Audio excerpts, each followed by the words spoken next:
فوجی کی جان از قلم زوروا شہ قسط نمبر 7۔ باہر آ کر سمل نے دل کو یہ کہہ کر سمجھایا کہ عائشہ میری جان، ہی ڈزنٹ ڈیزرو یو۔ بس پھر کیا تھا، وہ روئی نہیں اور وہ چلی گئی جہاں وہ ہر دفعہ سکون کی تلاش میں جاتی تھی۔ یہ ایک آرفنیج تھا جس کے باہر وہ کھڑی تھی۔ اس نے ایک سرد آنکھ بھری اور اندر چلی گئی۔ وہ جب تک ان چھوٹے چھوٹے بچوں میں رہتی تھی جن کی عمر غالباً 6 سے 7 سال تک ہوتی تھی اور کچھ اس سے بھی چھوٹے ہوتے تھے، وہ بہت خوش رہتی تھی۔ ہمیشہ کی طرح آج بھی وہ ان کے لیے چاکلیٹس اور کینڈیز لے کر آئی تھی۔ سب اسے آتا دیکھ کر فوراً اس کی جانب لپکے۔ آپی عائشہ، آپی عائشہ کی پکار بلند ہو چکی تھی۔ وہ بچوں کے گالوں پر بوسہ دیتی اور انہیں چاکلیٹس دیتی تو وہ خوش ہو جاتے۔ رات تک وہ وہیں رہی، پھر جب گھڑی پہ وقت دیکھا تو 7 بجنے والے تھے۔ وہ اب سب کو اللہ حافظ کہہ کر باہر آ گئی، ٹیکسی کو ہاتھ دیا اور اپنے فلیٹ میں آ گئی۔ وہ گھر آنے سے پہلے والے فون کے لیے بے تاب تھی۔ وہ فون کو بیڈ پر رکھے مسلسل ادھر سے ادھر ٹہل رہی تھی۔ اچانک فون بجا، کسی ان نون نمبر سے تھا۔ اس نے اٹھا لیا۔ فون اٹھایا تو وہ کافی دیر تک ہیلو ہیلو کرتی رہی مگر کسی نے بات ہی نہ کی اور فون کاٹ دیا۔ بس پھر سے وہ ادھر ادھر ٹہلنا شروع ہو چکی تھی۔ دوبارہ فون رنگ ہوا۔ اس نے دیکھا تو دانیال صاحب کی کال تھی۔ اس نے فوراً کال اٹھا لی۔ السلام علیکم بابا جانی۔ وہ بولے وعلیکم السلام بابا کی جان، کیسا ہے میرا بچہ؟ وہ بولی بابا میں بالکل ٹھیک ہوں۔ وہ بولے ہاں، اس رنگ کا صدمہ تو نہیں لگا ہوا؟ اس طرح کی بلکہ اس سے بھی اچھی لے دوں گا میں آپ کو۔ وہ بولی بابا میں بالکل پرسکون ہوں، اس کی سوچ، اس کے اطوار بالکل بھی مجھ سے میچ نہیں کرتے تھے۔ وہ بولے بیٹا آپ کی مرضی ہے، آپ نے زندگی گزارنی ہے۔ وہ بھی اب واقعی سکون میں آ گئی تھی۔ بابا نے اس کا غم نہیں لیا تھا، لیکن اسے کیا پتا کہ اب اس کے ساتھ کیا ہونے والا ہے۔ عائشہ سے بات کرنے کے فوراً بعد دانیال صاحب کو ہارٹ اٹیک آیا تھا۔ صالحہ بیگم اگر وقت پر ان کے پاس نہ ہوتی تو نہ جانے کیا ہوتا۔ انہیں ہاسپٹل لے کے جایا گیا، انہیں ICU میں رکھا گیا مگر طبیعت کافی خراب ہو چکی تھی۔ بشر نے عائشہ کو کال نہیں کی۔ اس نے احسن سے بات کی اور اسے کہا کہ وہ کسی طرح عائشہ کو بغیر بتائے اسلام آباد لے آئے۔ احسن راضی ہو گیا اور عائشہ کا ایڈریس اس نے اقصیٰ سے مانگا جو اسے اقصیٰ نے دے دیا۔ وہ اسے لینے اس کے فلیٹ پر آیا۔ وہ شانوں پر چادر ڈالے باہر پارک کی طرف جا رہی تھی۔ اس کا دل بہت بے چین ہو رہا تھا تو اس نے یہی بہتر سمجھا تھا۔ وہ ابھی باہر آئی تھی کہ احسن مل گیا۔ احسن نے اسے کہا کہ وہ فوراً اس کے ساتھ اسلام آباد چلے مگر پہلے وہ نہ مانی۔ پھر احسن نے کہا شرافت کے ساتھ چلو، نہیں تو میں دوسرے طریقے سے بھی لے کر جا سکتا ہوں۔ عائشہ پھر نہ مانی تو اس نے عائشہ کا بازو پکڑا اور کار کا دروازہ کھول کر اسے اندر دھکا دے دیا۔ 2 سے 3 گھنٹے کی مسافت کے بعد وہ اسلام آباد پہنچ گئے تھے۔ سارا راستہ ان دونوں نے ایک دوسرے کو نہ دیکھا نہ بلایا۔ احسن سیدھا اسے ہاسپٹل لے کر آیا تھا۔ وہ بولی ادھر کیا کرنے آئے ہیں ہم؟ وہ بولا بس چلو۔ وہ چپ چاپ گاڑی سے اتری۔ اس کے دل کو اچانک کچھ ہوا، کہیں کسی کو کچھ ہوا تو نہیں۔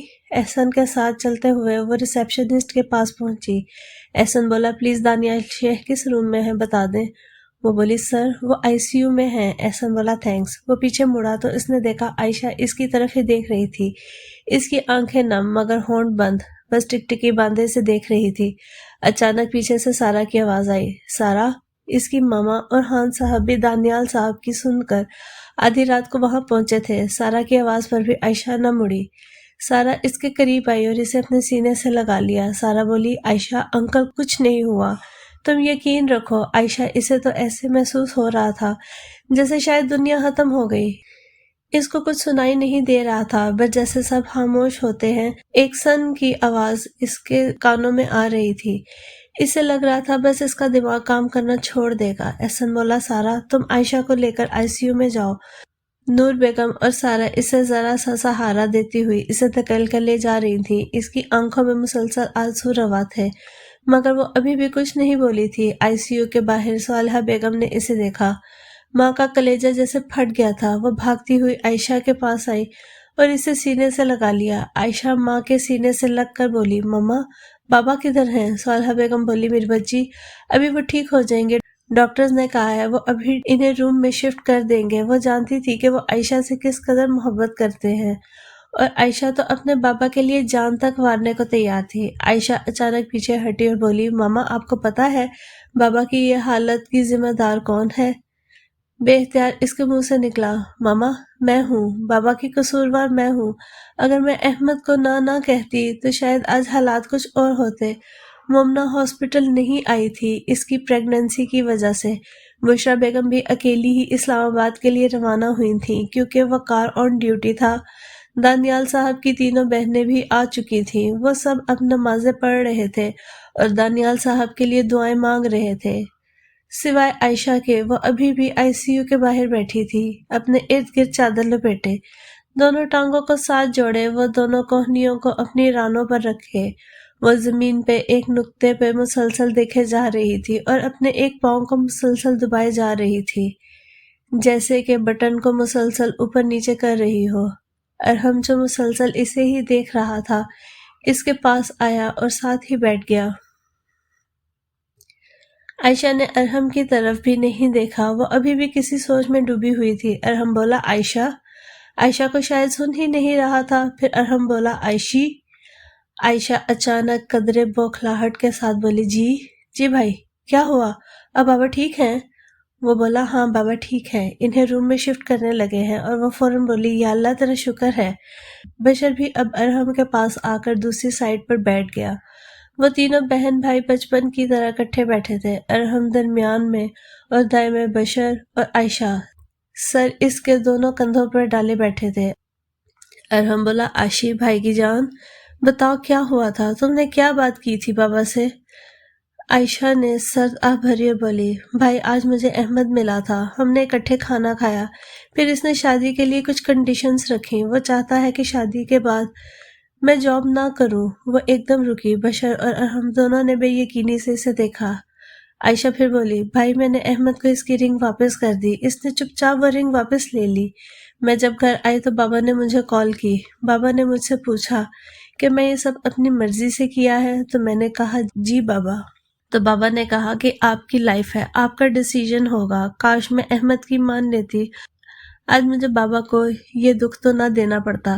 ارحم بولا، عائشی تم نے ایک صحیح فیصلہ کیا ہے، وہ تمہارے لائق نہیں تھا، اور رہی بات بابا کی تو بابا کو ہم سنبھال لیں گے، اس سب میں تمہارا کوئی قصور نہیں ہے۔ بشر بولا، بھائی آ جائیے بابا سے ملنے چلے، انہیں ہوش آ گیا ہوگا۔ وہ تینوں اپنی جگہ سے اٹھے، دانیال صاحب کو ہوش آ چکا تھا۔ پہلے بشر داخل ہوا، پھر ارحم اور پھر عائشہ، وہ تینوں دانیال صاحب کے پاس بیٹھ گئے۔ عائشہ ان کی دائیں سائیڈ پر، بشر بائیں، اور ارحم ان کی ٹانگوں کے پاس کھڑا تھا۔ وہ تینوں دانیال صاحب سے منہ پھیر کر کھڑے تھے۔ دانیال صاحب بولے، کیا مجھ سے کوئی غلطی ہوئی ہے؟ عائشہ بولی، بابا ہم تینوں آپ سے ناراض ہیں۔ وہ بولے، ارے بھائی آپ کی ناراضگی ہمیں مار دے گی۔ ارحم بولا، بابا جانی خدا کے لیے ایسی بات نہ کریں۔ بشر بولا، نہیں بابا ہم آپ سے ناراض نہیں ہیں، بس آپ کی فکر کرتے ہیں۔ عائشہ بولی، آپ نے میری وجہ سے سٹریس کیوں لی؟ ہم سب آپ کے لیے کافی نہیں ہے کیا؟ وہ بولے، میرے بچوں میں بھی تو اس عمر کو پہنچ گیا ہوں، میرے لیے بھی تو اب یہ سب مشکل ہوتا ہے۔ عائشہ منہ پھلا کر بولی، بابا جانی کوئی بوڑھے نہیں ہوئے ہیں آپ۔ سب لوگ ہنس دیے۔ وہیں سے دانیال صاحب کی بہنیں اور صالحہ بیگم روم میں آئیں۔ سب خواتین کو گھر بھیج دیا گیا تھا کیونکہ وہ سب رات سے ہی ادھر تھے۔ ارحم بھی گھر آ گیا تھا کچھ دیر کے لیے۔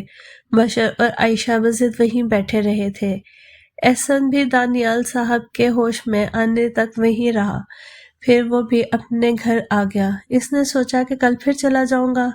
دانیال صاحب نیند اور گولیوں کے زیر اثر سو گئے۔ بشر بھی وہیں پہ پاس پڑے صوفے پر سو گیا تھا۔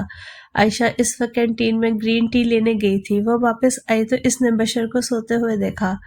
عائشہ نے نرس سے ایک کمفرٹر منگایا اور اپنے بھائی پر دے دیا اور خود دانیال صاحب کے پہلو میں سو گئی۔ صبح جب وہ اٹھی تو اس نے اپنا سر دانیال صاحب کے کندھے پر رکھا ہوا تھا اور ایک ہاتھ دانیال صاحب کے سینے۔ دانیال صاحب بولے، اٹھ گیا میرا بیٹا؟ عائشہ بولی، جی بابا، اب آپ کیسا فیل کر رہے ہیں؟ وہ آنکھیں بند کیے بولی، بشر کینٹین تک گیا تھا۔ وہ بولے، اپنی بیٹی کے ساتھ سو کر تو میں بالکل ٹھیک ہو گیا ہوں۔ اچانک دروازہ کھلا اور احسن اندر آیا۔ اس نے عائشہ کو دانیال صاحب کے ساتھ لیٹے دیکھا تو ایک پل کے لیے اس کی آنکھوں میں ہلکی سی نمی آ گئی، پھر اپنے آپ کو کمپوز کرتا ہوا ایکسکیوز کرتا ہوا باہر نکلنے لگا تو دانیال صاحب بولے، کوئی بات نہیں بیٹا، آ جاؤ۔ اتنی دیر میں بشر بھی آ گیا۔ بشر بولا تھینک یو یار احسن، تو نے اتنی رات گئے میری مدد کی، میں تیرا یہ احسان کبھی نہیں بھول سکتا۔ احسن بولا اب یہ کہہ کر مجھے چھوٹا تو نہ کر۔ بشر پھر عائشہ سے مخاطب ہوا جو ابھی بھی دانیال صاحب کے پہلو میں آنکھیں بند کیے لیٹی ہوئی تھی۔ بشر بولا میڈم صبح ہو گئی ہے، اٹھ جائیں۔ عائشہ بولی بھائی آپ کیوں جیلس ہو رہے ہیں؟ بشر بولا جیلس ہونے کے لیے بس تم ہی تو رہ گئی تھی سڑی ہوئی بھنڈی۔ اب عائشہ نے آنکھیں کھولی اور وہ فل لڑائی کے موڈ میں آ گئی۔ وہ بولی جیسی بھی ہوں سڑے ہوئے بینگن سے تو بہتر ہی ہوں، ہے نا بابا؟ احسن اور دانیال صاحب ان دونوں کی طرف دیکھ کر محسوس ہو رہے تھے۔ اچانک روم میں ارحم داخل ہوا اور بولا اچھا چلو بس، کبھی دیکھ بھی لیا کرو تم دونوں کدھر ہو، ناشتہ آ گیا ہے اور بابا اب ٹھیک ہے؟ دانیال صاحب بولے گھر لے جاؤ پھر ٹھیک ہو جاؤں گا۔ عائشہ جو اب اٹھ کر بشر کے پاس جا کر کھڑی ہو چکی تھی بولی میں ابھی ڈاکٹر سے پوچھتی ہوں، یقیناً وہ آج یا کل آپ کو ڈسچارج کر دیں گے۔ سب اب منتشر ہو رہے تھے۔ صالحہ بیگم بھی ارحم کے ساتھ ہی آ گئی تھیں۔ وہ اب دانیال صاحب کے پاس بیٹھی ان پر کچھ پڑھ کر پھونکے مار رہی تھیں۔ دانیال صاحب نے ان کے ساتھ بیٹھ کر ناشتہ کیا۔ احسن خیریت پوچھ کر واپس جا رہا تھا۔ وہی ہوا جو ہمیشہ ہوتا ہے۔ عائشہ کسی سے لڑتے ہوئے آ رہی تھی جو خود سے ہی ہم کلامی کر رہی تھی۔ وہ بولی سمجھتا کیا ہے خود کو؟ اس جنید اور جویریہ کو تو میں نہیں چھوڑوں گی، ان کی وجہ سے یہ سب کچھ ہوا ہے۔ وہ سیڑھیاں اتر رہی تھی کہ اچانک پیر پھسلا اور وہ گرنے لگی کہ اچانک دو مضبوط ہاتھوں نے اسے پکڑ لیا۔ عائشہ نے اس وجود کی آنکھوں میں دیکھا تو کچھ سمجھ نہ آیا اور نظریں جھکا لیں۔ کچھ ایسا ضرور تھا جس پر وہ غور نہیں کرنا چاہتی تھی۔ صرف ایک لمحے جتنا وقت لگا عائشہ کو سنبھلنے میں، اور اس نے خود کو ان بازوں سے چھڑوایا اور سیدھی کھڑی ہو گئی۔ وہ بولی مسئلہ کیا ہے؟ ہر جگہ کیوں نمودار ہو جاتے ہو؟ وہ وجود یعنی احسن بولا جس دن تمہیں ٹھیک سے چلنا آ گیا تو انشاءاللہ میں نمودار نہیں ہوا کروں گا۔ وہ بولی تم نہ جہنم میں جاؤ، مجھے تم چلنا سکھاؤ گے؟ وہ بولا بالکل نہیں۔ وہ اطمینان سے بولا تھا۔ عائشہ کلستی رہ گئی۔ وہ بولی تم مجھے کیوں لے کر آئے؟ مجھے کیا ڈرائیو کرنا نہیں آتا؟ وہ بولا بشر نے اسی لیے مجھے کہا تھا کیونکہ تم دانیال صاحب کا سن کر خود کہیں ایکسیڈنٹ نہ کروا لیتی۔ اس نے اس قدر سنجیدہ لہجے میں کہا کہ عائشہ نے اس کی طرف دیکھا تو وہ اپنے الفاظ پر شرمندہ سی ہو گئی۔ وہ بولا اچھا میں واپس جا رہا ہوں کشمیر، جلدی آ جانا۔ اس دفعہ وہ بولی میں جب مرضی آؤں، تمہیں کیا مسئلہ؟ اس نے اپنے دونوں ہاتھ سینے پر باندھ کر کہا۔ احسن بولا یار تم کبھی اچھے موڈ میں بات نہیں کر سکتی۔ وہ بولی یہ بھی میری مرضی ہے، میں کسی کی خاطر اپنے آپ کو بدل نہیں سکتی، سمجھے؟ اور ہٹو مجھے پاپا کے پاس جانا ہے۔ وہ بولا تو جاؤ، مجھ سے کیوں الجھ رہی ہو؟ احسن وہیں سے کشمیر کے لیے نکل گیا اور عائشہ سب کے ساتھ شیخ ولا آ گئی۔ چند دن وہ بھی دانیال صاحب کے ساتھ رہی، پھر وہ بھی واپس ڈیوٹی پہ آ گئی۔ 4 ماہ بعد سر کیا میں چند دن کی لیو لے سکتی ہوں؟ عائشہ بولی۔ المیر بولا وہ کیوں؟ کیا میں جان سکتا ہوں؟ وہ بولی سر ایکچولی میرے بھائی کا نکاح ہے۔ المیر بولا تو آپ ہمیں نہیں انوائٹ کریں گی؟ وہ بولی sir sorry but family function ہے اور چھوٹا سا ہی فنکشن ہے۔ المیر بولا چلیے میں پھر آپ کو انسسٹ نہیں کروں گا، اور بتائیے کتنے دنوں کے لیے جا رہی ہیں؟ وہ بولی سر میں صرف 1 ویک۔ اور وہ بولا چلیے ٹھیک ہے۔ آج المیر بہت اچھے موڈ میں تھا، شاید اسی لیے اس نے عائشہ کو لیو دے دی تھی، ورنہ اب تو المیر عائشہ کا نام سن کر ہی کھول جایا کرتا تھا۔ عائشہ خوشی سے اچھلتی ہوئی المیر کے کیبن سے باہر آ گئی۔ اس میں ان 4 ماہ کچھ خاص چینجز نہیں آئے تھے، بس اس نے اپنے کالے بالوں کو باٹم سے لال اور نیلے کروا لیا تھا جو اس پہ بہت سوٹ کر رہے تھے۔ ارحم کے ہاں بیٹا ہوا تھا کیونکہ شیخ فیملی کا نیا ممبر آیا تھا تو دانیال صاحب نے پوتے کی خوشی میں دوستوں کی دعوت شروع کی تھی۔ آج عمیر صاحب کی فیملی شیخ ولا آئی تھی۔ دعوت سے 1 رات پہلے بشر کو دانیال صاحب نے اپنے کمرے میں بلایا اور کہا بشر تم سے ایک مشورہ کرنا ہے۔ بشر بولا جی بابا بولیے۔ دانیال صاحب بولے عمیر صاحب نے سارہ کے رشتے کے متعلق مجھ سے پوچھا ہے، میرے خیال میں خالد سارہ کے لیے بیسٹ ہے۔ پہلی بات پہ بشر سر سے لے کر پاؤں تک نہال ہو گیا، مگر آخری بات اس کا کلیجہ چیر گئی تھی۔ اسے سمجھ نہیں آیا وہ کیا کہے، بس بولا بابا جو آپ کو بہتر لگے۔ یہ کہہ کر وہ وہاں سے چلا گیا۔ اس واقعے کے اگلے دن دعوت تھی تو جب دانیال صاحب نے سارا اور بشر کے سامنے عمیر صاحب سے رشتہ مانگا تو سارا فوراً اٹھ کر باہر لان میں آ گئی تھی، اور بشر کا دانیال صاحب کی بات سن کر منہ کھلا کا کھلا رہ گیا تھا۔ اس نے دانیال صاحب کی طرف دیکھا تو وہ بولے، خود ہی کہا تھا جو مجھے بہتر لگے وہی کرو۔ تو بشر کھل کھلا کر ہنس دیا، اور یوں طے پایا دو لو برڈز کا رشتہ۔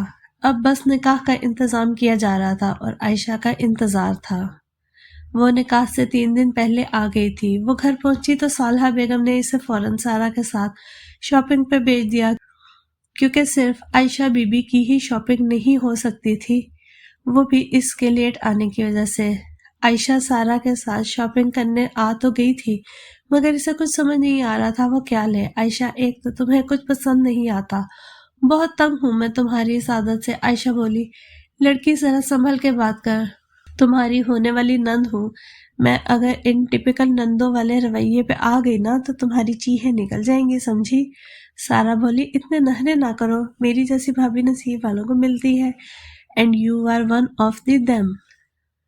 وہ کندھے اچکا کر بولی تو عائشہ بے اختیار ہنس دی۔ عائشہ بولی، اچھا چھوڑو، نکاح سے 2 دن پہلے بھائی کی برتھ ڈے ہے، مجھے ان کے لیے گفٹ لینا ہے، چلو چلیں وہ لینے، یہ واپسی پہ خرید لیں گے۔ سارا بولی، ایک تو تم بھی نا، مجھے لگ رہا ہے میرے نقاب پہ تم جینز ڈال کر آ جاؤ گی۔ عائشہ بولی، تمہارے نقاب کو چھوڑو، اگر میرا دل کیا نا تو اپنے نقاب پہ بھی جینز چڑھا کر آ جاؤں گی۔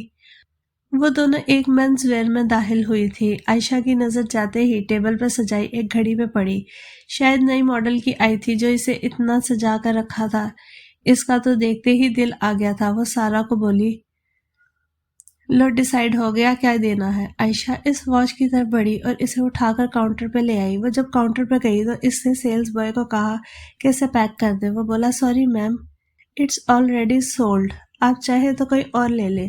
وہ بولی، کیا مطلب سولڈ ہے؟ آپ نے سولڈ آئٹم میں رکھنا تھا نا، ادھر کیوں رکھا ہے؟ سیلز مین بولا، سوری میم، بٹ سمجھنے کی کوشش کریں، ہم کمٹمنٹ کر چکے ہیں۔ وہ بتاؤ اچھا کس نے لی ہے؟ سیلز مین بولا، میم وہ جو سر کونے میں کھڑے ہیں۔ وہ بولی، اچھا، یہ کہہ کر وہ اس لڑکے کی طرف چل دی۔ سارا کسی کو میسج کر رہی تھی، اس لیے اس نے عائشہ کو جاتے نہیں دیکھا۔ عائشہ اس لڑکے کی طرف بڑھی، وہ لڑکا فون پہ کسی سے بات کر رہا تھا۔ عائشہ بولی، سنیے بھائی۔ وہ مڑا تو عائشہ کے ہوش اڑ گئے۔ وہ بولی، عدنان؟ اس نے لٹرلی چیخ ہی مار دی۔ وہ بولا، عائشہ تم یہاں؟ وہ بولی، یار واٹ اے پلیزنٹ سرپرائز۔ سارا اس کے پیچھے آئی تو اس سے کسی لڑکے کے ساتھ باتیں کرتے ہوئے حیران ہو گئی۔ سارا بولی، عائشہ؟ عائشہ بولی، سوری سارا، یہ عدنان ہے، میرے ماموں کا بیٹا۔ وہ بولا، ہیلو۔ سارا بولی، oh nice to meet you. Adnan کے دماغ میں گھنٹی بجی تھی۔ عائشہ بولی، وہ نیا ماڈل واچ کا تم لے رہے ہو؟ وہ بولا، نہیں تو۔ عائشہ بولی، یہ سیلز بوائے نے کہا ہے کہ تم نے لی ہے۔ وہ بولا، نہیں، اسے غلط لگا ہوگا۔ سارا بولی، دوبارہ پوچھ لیتے ہیں۔ عدنان بولا، اچھا تو گرلز میں چلتا ہوں، مجھے ایک ضروری کام ہے۔ عائشہ بولی، بشر بھائی کے نکاح میں آؤ گے نا؟ عدنان بولا، ہاں انکل نے خود کہا ہے مجھے آنا تو پڑے گا، اللہ حافظ۔ عدنان اتنا کہہ کر چلا گیا۔ عائشہ اور سارا واپس سیلز بوائے کے پاس آئی۔ عائشہ بولی، سچ سچ بتاؤ کس نے لی ہے وہ واچ؟ اس کا لہجہ وارننگ والا تھا۔ لڑکا بولا، میم وہ جو آدمی کونے میں کھڑا ہے انہوں نے خریدی ہے، وہ ڈارک پرپل شرٹ والے۔ عائشہ نے اس کی طرف دیکھا تو وہاں ایک لڑکا کچھ شرٹس ٹٹول رہا تھا۔ عائشہ بولی، پہلے تو تم نے کہا تھا۔ سارا بولی، یار آنٹی کہہ رہی ہیں جلدی کرو، بشر آ رہے ہیں، بس اب لو جو لینا ہے، پھر وہ تمہاری شاپنگ بھی کرنی ہے۔ عائشہ بولی، صبر لڑکی، تو ہائپر ہی ہو جاتی ہے، چل اس لڑکے کو کہتے ہیں، کیا پتا دے ہی دے۔ عائشہ اس لڑکے تک گئی۔ اس دفعہ پھر وہ بولی، سنیے، اس قدر میٹھا لہجہ جو سن رہا تھا، اس نے حیرت کے مارے فوراً ہی اپنا رخ عائشہ اور سارا کی طرف موڑ لیا۔ ابھی وہ بھائی کہنے ہی لگی تھی کہ بھائی کی جگہ منہ سے نکلا، تم؟ سارا بولی، السلام علیکم احسن بھائی۔ احسن بولا، وعلیکم السلام، ڈاکٹر صاحبہ کو کہیں دورہ تو نہیں پڑ گیا بھابھی؟ عائشہ پہلے تو اس سے لڑنے لگی، پھر مطلب یاد آیا تو بولی، اچھا سوری نا، جو کچھ بھی ہوا، جتنی بھی میں نے تم سے آج تک بدتمیزی کی، اس کے لیے سوری۔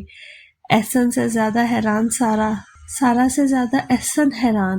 عائشہ کا یہ روپ سارا پہلی مرتبہ دیکھ رہی تھی۔ احسن بولا، کوئی کام ہے کیا مجھ سے؟ اپنے کھلے ہوئے منہ کو کمپوز کرتے ہوئے بولا۔ عائشہ بولی، دیکھو نا، اب تم اتنے ہینڈسم ہو کہ تم پر تو کچھ بھی سوٹ کر جائے گا، تو پلیز وہ جو رسٹ واچ تم نے خریدی ہے وہ تم مجھے دے دو پلیز۔